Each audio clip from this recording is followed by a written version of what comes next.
Follow along as we diagnose and repair this Evora GT. An over-rev resulted in piston-to-valve contact, which dented the camshaft, lodged a shim in the rocker, and bent a valve. So we pulled the engine and ordered a 2G RFE. Tested the supercharger, of course.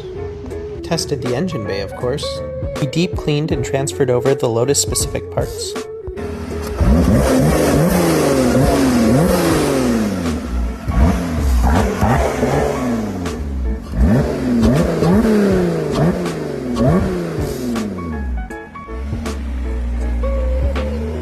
She ran great, so we put the clamshell on and delivered to the customer.